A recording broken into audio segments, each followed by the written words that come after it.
Yo soy la doctora Mariana Chávez. Quiero agradecer a la Academia Euskulap y a la Asociación Mexicana de Lucha contra el Cáncer por organizar este foro de hígado metastásico y también al doctor Daniel Zamora, presidente de la Asociación Mexicana Hepatopancreatobiliar, por esta invitación.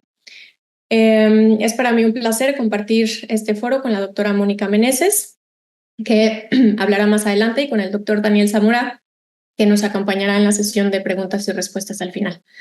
Yo les voy a platicar del tratamiento quirúrgico de metástasis hepáticas por cáncer colorectal. Hablaré de generalidades, posteriormente de resección hepática y trasplante hepático como alternativas quirúrgicas y finalmente conclusiones. El cáncer colorectal es el tercer cáncer más diagnosticado en Estados Unidos y la segunda causa más común de muerte relacionada con cáncer en general. Para el 2024, los casos estimados fueron mayor de 150,000 para ambos sexos y al menos 53,000 morirán a causa de esta enfermedad. Además, el hígado es la localización más frecuente de metástasis y hasta el 30% de los pacientes van a desarrollar metástasis en el curso de la enfermedad. Es importante mencionar también que hasta el 50% de los pacientes que tengan metástasis hepáticas van a tener enfermedad irresecable al momento del diagnóstico.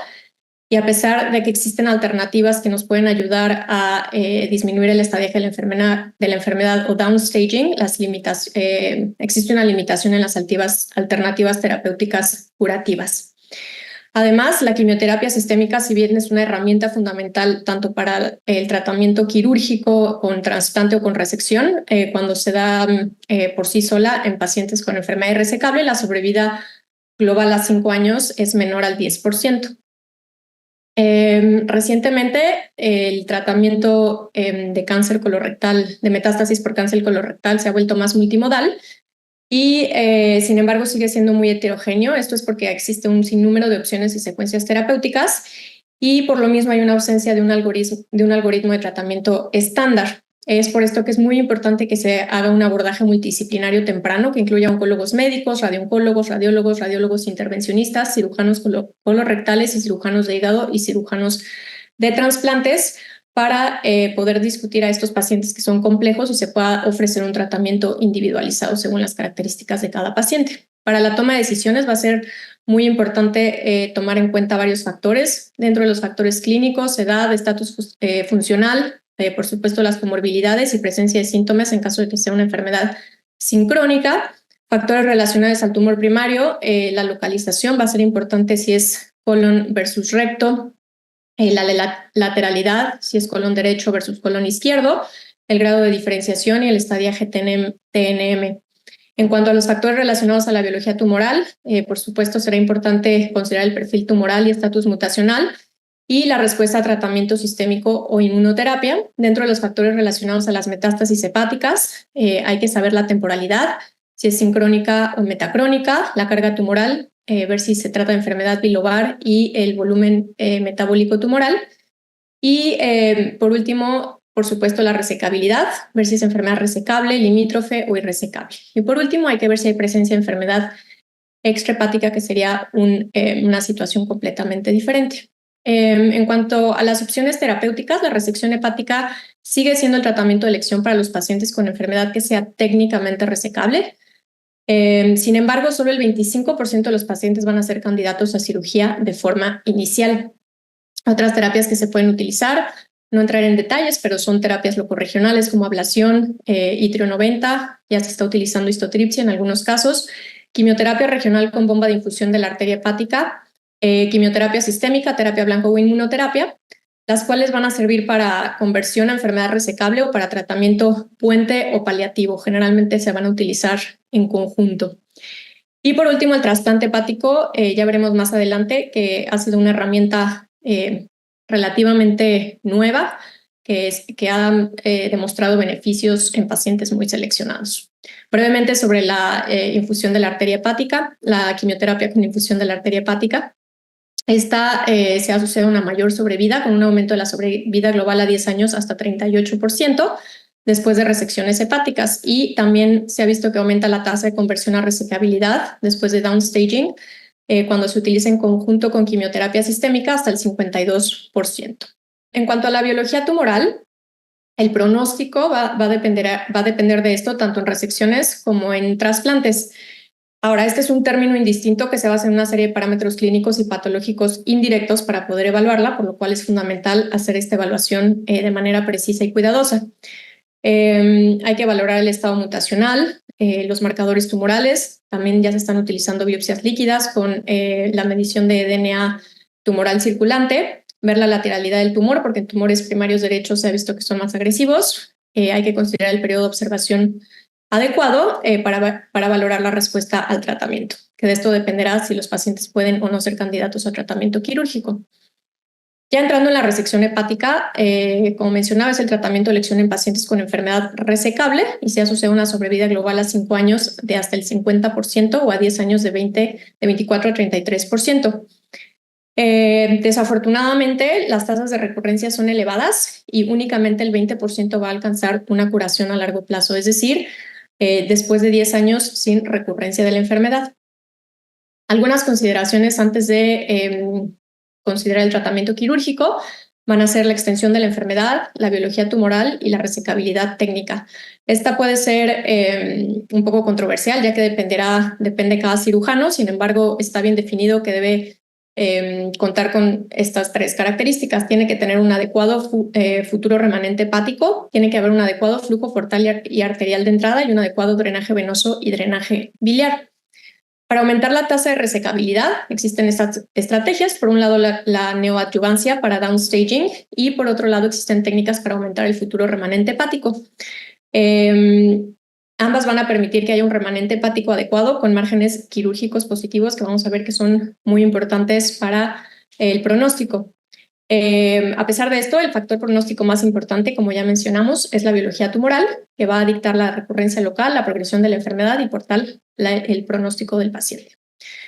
En cuanto a la enfermedad sincrónica versus metacrónica, en el caso de la sincrónica es cuando se diagnostica antes al momento del diagnóstico del cáncer colorectal o en los siguientes 0 a 12 meses. Este se encuentra hasta en 20% de los pacientes con cáncer colorectal y está asociado a un peor pronóstico con sobrevidas de 39% a 5 años. La enfermedad metacrónica es cuando se hace el diagnóstico después de 12 meses del diagnóstico del tumor primario y está asociado a un mejor pronóstico con sobrevidas de hasta 48%.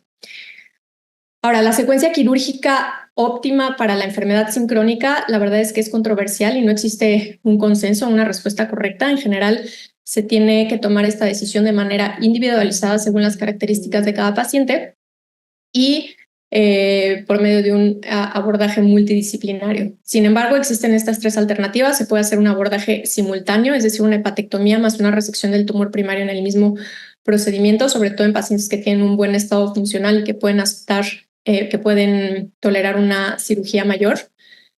El abordaje secuencial clásico, cuando hay una resección de tumor primario en un primer tiempo quirúrgico, seguido de quimioterapia y una resección hepática de 3 a 6 meses después, o bien el abordaje secuencial reverso o de hepatectomía primero, que puede ser con quimioterapia neoadyuvante antes de la resección o el famoso liver first approach, o una hepatectomía de entrada cuando no se administra quimioterapia neoadyuvante, y en ambos casos se da quimioterapia adyuvante y finalmente resección del tumor primario. Ambos, más bien los 3, tienen sus ventajas y desventajas. No voy a entrar en detalles por cuestiones de tiempo. En cuanto a la resección hepática, cada vez se están haciendo menos resecciones hepáticas mayores y se está optando por hacer técnicas preservadoras de parénquima hepático. Esto es con ayuda del uso de terapias locorregionales como terapias ablativas, como radiofrecuencia, microondas, crioablación, etcétera. Y esto va a complementar la resección hepática cuando no es posible una resección completa de todas las metástasis. Por ejemplo, en este caso tenemos varias lesiones metastásicas. Se puede hacer metastasectomía y en las lesiones que son más profundas o inaccesibles quirúrgicamente se pueden utilizar estas terapias ablativas. Presentan menos complicaciones por ser cirugías menores y menos morbilidad perioperatoria. Además, está asociada a resultados oncológicos comparables y va a haber un mayor futuro remanente hepático y mayor probabilidad de realizar una nueva resección hepática en caso de recurrencia, que es bastante frecuente en cáncer colorectal. En cuanto a las estrategias para aumentar el volumen del futuro remanente hepático, pues se sabe que en pacientes que tengan un hígado sano del 20 al 30% es suficiente. Sin embargo, pacientes con metástasis colorectales generalmente van a tener antecedentes de múltiples ciclos de quimioterapia, por lo cual debe considerarse un futuro remanente hepático al menos mayor de 30%. Algunas de las alternativas que se pueden utilizar son embolización percutánea de la vena porta, como podemos ver en la primera imagen, y después de 4 a 6 semanas, si hay un adecuado crecimiento del remanente hepático, se hace la hepatectomía. Se puede hacer una hepatectomía en 2 tiempos o bien el procedimiento de ALPS, que consiste en la ligadura de alguna rama portal de la vena porta, dependiendo la localización de los tumores, y la transección del parénquima hepático, y en un segundo tiempo quirúrgico la resección del hígado que se desportalizó. Quiero mencionar rápidamente el concepto de resección R0. Particularmente en metástasis hepáticas por cáncer colorectal, una resección oncológica completa debe tener márgenes quirúrgicos negativos de al menos 1 milímetro, que nos va a ayudar al control local de la enfermedad y está asociada a supervivencia a 5 años superior al 50%. Y en resecciones con márgenes microscópicos positivos, es decir, menor a 1%, la sobrevida es menor y se han encontrado hasta el 27% de los pacientes. En cuanto a recurrencia, las tasas de sobrevida libre de enfermedad son bajas y hasta 60% de los pacientes van a desarrollar recurrencia durante el seguimiento. General es durante los primeros 2 años y la recurrencia temprana está asociada a un peor pronóstico. Factores que aumentan el riesgo de recurrencia son tumores primarios T3 y T4, enfermedad sincrónica que tenga una alta carga tumoral o lesiones múltiples y resecciones R1, y los factores que nos van a ayudar a disminuir el riesgo es una buena respuesta a quimioterapia preoperatoria, uso de ultrasonido intraoperatorio para detectar estas lesiones y quimioterapia adyuvante. Por último, quiero mencionar este concepto de disappearing liver metastasis o lesiones hepáticas que desaparecen. Estas se van a encontrar hasta en el 32% de los pacientes después de tratamiento sistémico y generalmente van a reflejar una buena respuesta al tratamiento, pero también pueden deberse a que hay una disminución en la sensibilidad de los estudios de imagen para detectar lesiones después de la quimioterapia y desafortunadamente no siempre se pueden detectar por ultrasonido intraoperatorio. Esto es un dilema y genera una controversia porque una respuesta radiológica completa no necesariamente se va a traducir en una respuesta patológica completa, y estas lesiones, aunque no se vean, pueden albergar enfermedad residual microscópica hasta en el 80% de los casos. Al final, la única manera en la que va a haber certeza de que no hay tumor residual es con una evaluación patológica, ya sea después de un trasplante o de una resección. Con esto paso al tema de trasplante hepático. Como todos ustedes saben, el campo de la oncología de los trasplantes ha crecido en los últimos años, tanto en hepatocarcinoma como en colangiocarcinoma, pero sobre todo en metástasis hepáticas por cáncer colorectal, y ha permitido ofrecer una hepatectomía total y un trasplante hepático como tratamiento para pacientes con enfermedad irresecable. Esto es importante recalcar. Brevemente, antes del 95 se habían hecho aproximadamente 50 casos por esta indicación, y la verdad es que la sobrevida global a 1 y 5 años era bastante mala, 62 y 18%, por lo cual se consideró una contraindicación y se dejó de hacer. La siguiente experiencia fue en el 2013, tras la publicación del estudio SECA-1 por los noruegos, que nació en el 2006, donde mostraron una mejor sobrevida, que ya mencionaré más adelante. En el 2020 se publicó el estudio SECA-2 después de una selección mucho más estricta de los pacientes, con una sobrevida mucho mejor del 83%. En el 2021 se publicaron las guías internacionales de la IHPBA, y en el 2022 la primera experiencia de donadores vivos en Norteamérica. Del 2022 al 2024 ha habido muchísimo avance que ya iré comentando más adelante. Este es el estudio SECA-1 que les comentaba, que evaluó a 21 pacientes y demostró una sobrevida global a 1, 3 y 5 años de 95, 69 y 60% respectivamente. Sin embargo, como pueden ver, la sobrevida libre de enfermedad a 1 año fue de 35% y prácticamente todos los pacientes presentaron recurrencia. De aquí surgieron estos predictores negativos de sobrevida global, con los cuales se hizo el Oslo Score o la puntuación de Oslo, que identificaron a estos predictores. Un tumor tamaño máximo del tumor de 5.5, enfermedad progresiva con quimioterapia, que el intervalo entre la resección del tumor primario y el trasplante fuera menor a 24 meses y un antígeno carcinoembrionario mayor a 80 mililitros. Se da un punto a cada predictor y con esto se hizo el Oslo Score. Posteriormente se publicó el CK2 con una N de 15 pacientes. Como les menciono, fueron criterios de selección más estrictos.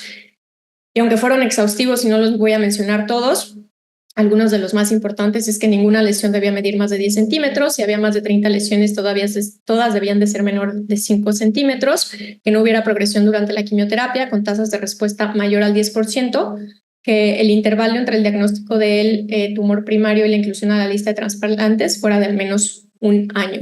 Y podemos ver aquí que la sobrevida mejoró de manera considerable, con una sobrevida a 5 años del 83%. Sin embargo, el problema de la recurrencia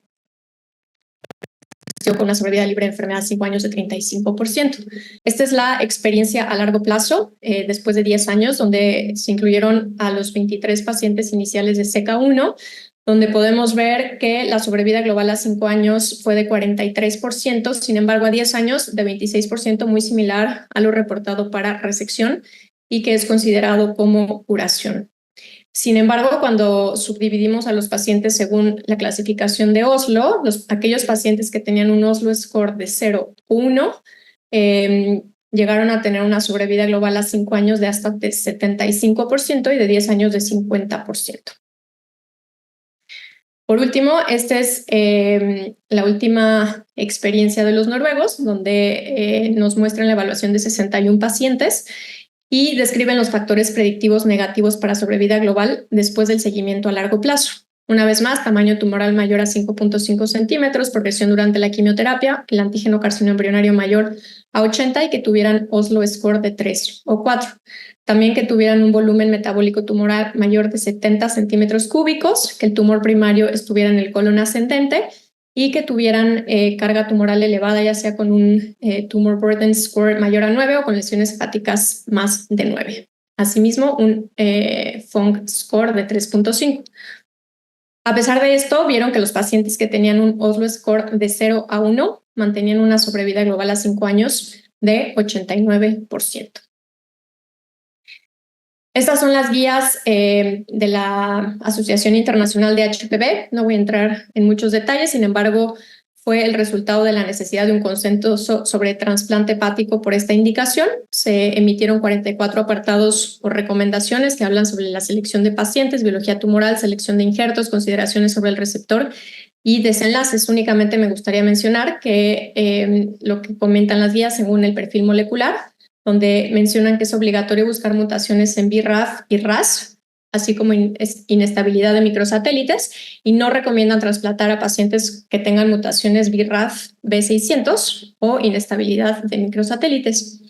En cuanto al periodo de observación, recomiendan una observación de al menos 6 meses cuando estén en terapia puente, así como un intervalo del diagnóstico de las metástasis colorectales hasta el trasplante de al menos un año. Por último, tienen que tener respuesta a tratamiento favorable durante al menos 6 meses antes de considerar un trasplante hepático. Esto habla de que los pacientes que van a ser sometidos a este tratamiento tienen que tener realmente criterios de selección estrictos y que valoren la biología tumoral. Esta es, como les comentaba, la primera experiencia norteamericana que incluyó únicamente 10 pacientes, pero valora a puros pacientes con donador vivo. Fueron 3 centros y a pesar de que fue un seguimiento a corto plazo, la sobrevida global a 1.5 años fue del 6% y la sobrevida libre de enfermedad también a 1.5 años fue del 62%. A pesar de las guías, la realidad es que cada centro tiene sus propios criterios y son variables. Nada más para darles una idea de los criterios que se utilizan en la Universidad de Rochester, los menciono brevemente. Tienen que ser pacientes que tengan enfermedad técnicamente resecable, sin datos de recurrencia local, con respuesta radiológica y bioquímica dentro de los 12 meses de tratamiento oncológico antes del trasplante hepático, que tengan la resección del tumor primario antes de 6 meses antes del trasplante, que tengan un Oslo score menor de 2, un adecuado estatus funcional, sin datos de enfermedad extrahepática, un antígeno carcinoembrionario menor a 60 y que tengan un perfil mutacional adecuado, y se excluyen a pacientes que tengan BRAF V600. Ahora, esta es la experiencia de Estados Unidos, según un análisis de la base de datos de UNOS que se publicó el año pasado. Evaluó a 46 pacientes sometidos a trasplante hepático en 15 centros, por lo mismo es una población bastante heterogénea, y 56% fueron donadores vivos. A pesar de esta población heterogénea, la sobrevida a un año fue de 89% y a 5 años de 60%, así que nada despreciable. Aquí les quiero compartir lo que nosotros hicimos en la Universidad de Rochester junto con Cleveland Clinic. Lo que hicimos fue evaluar a 14 pacientes que fueron sometidos a trasplante hepático. Evaluamos el explante y nada más mencionar que fueron pacientes con un tratamiento oncológico extenso antes del trasplante, y lo que encontramos fue que la tasa de tumores viables que no habían sido diagnosticados antes del trasplante fue de 64%, y 57% de los pacientes que habían tenido una respuesta radiológica completa antes del trasplante mostraron tumores viables en patología. Entonces, era lo que les mencionaba antes, y en realidad nuestra conclusión es que esta puede ser una opción oncológica para prevenir la progresión de estos tumores hepáticos que desaparecen, y al final pues también es una manera de asegurar que se realiza una resección completa. Este es un ejemplo de lo que les menciono. En las primeras imágenes, las de arriba, pueden ver cómo son pacientes con enfermedad importante, bilobar, que son irresecables. Después del tratamiento oncológico con quimioterapia sistémica, pueden ver qué buena respuesta tuvo este paciente. Sin embargo, en el explante encontramos lesiones viables residuales. Este es otro caso con una enfermedad. Así fue como se hizo como se encontró el diagnóstico. Posteriormente, vean qué buena respuesta tuvo, y finalmente así fue como encontramos el explante con tumores viables. Y bueno, esto es algo que se ha estado estudiando mucho. Hay muchísimos estudios que están en curso, ensayos clínicos. Sin embargo, les quiero comentar por último que es el estudio TransMed que se acaba de publicar.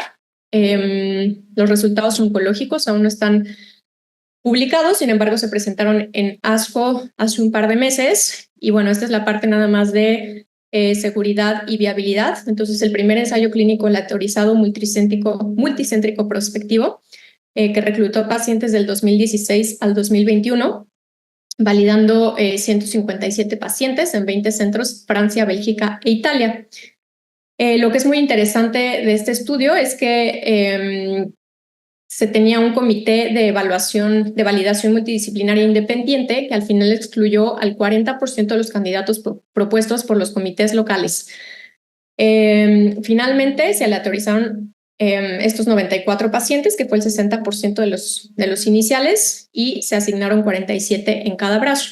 El primer brazo fue quimioterapia más trasplante hepático, y se comparó con el segundo brazo, que fue pacientes que únicamente recibieron quimioterapia.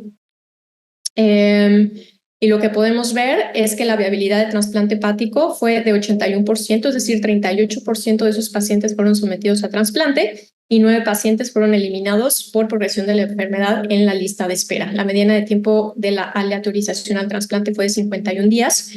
Y bueno, al final, como les comento, todavía no están los resultados oncológicos. Sin embargo, concluyen que este tratamiento es factible y seguro, y bueno, comentan que es fundamental la participación de un comité de validación multidisciplinaria independiente en este tipo de situaciones.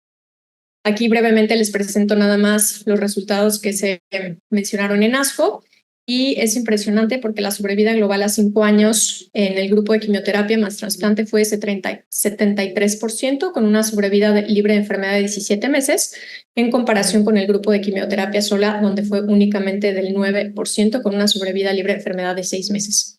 La recurrencia después del trasplante se presentó únicamente 3% recurrencia hepática, que está asociada a peor pronóstico, y en general 40% de los pacientes se encuentran sin evidencias de enfermedad después de que fueron tratados de la recurrencia. Bueno, entonces, pues las conclusiones es que es evidente que el grupo de quimioterapia más trasplante hepático fue muy superior al grupo de quimioterapia sistémica sola. Vamos a esperar por los resultados por la publicación definitiva.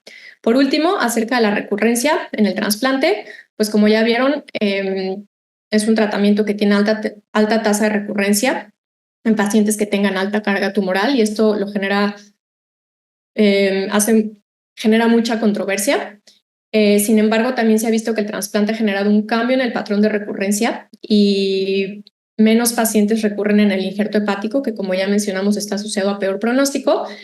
En cambio, estos recurren con más frecuencia en el pulmón y muchas de las veces son accesibles a resección.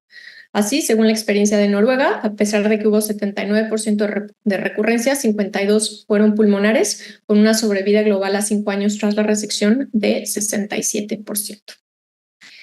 Y con esto termino, nada más como conclusión, el tratamiento ha evolucionado y se ha convertido en un tratamiento cada vez multimodal. Debido a la heterogeneidad de la presentación clínica, así como el gran número de alternativas y secuencias terapéuticas, el manejo debe ser individualizado y debe llevarse de manera multidisciplinaria con el objetivo de identificar de manera oportuna a pacientes que pudieran beneficiarse de tratamiento quirúrgico. La biología tumoral es el factor pronóstico más importante a considerar. La resección hepática con márgenes negativos es el tratamiento de elección en caso de que sea enfermedad resecable. Las estrategias para aumentar el volumen del futuro remanente hepático son útiles para aumentar la resecabilidad y disminuir las complicaciones postoperatorias. Y por último, el trasplante es una alternativa que tiene el potencial de ser curativa en pacientes altamente seleccionados que se presenten con enfermedad irresecable. Muchas gracias y me quedo abierta a preguntas.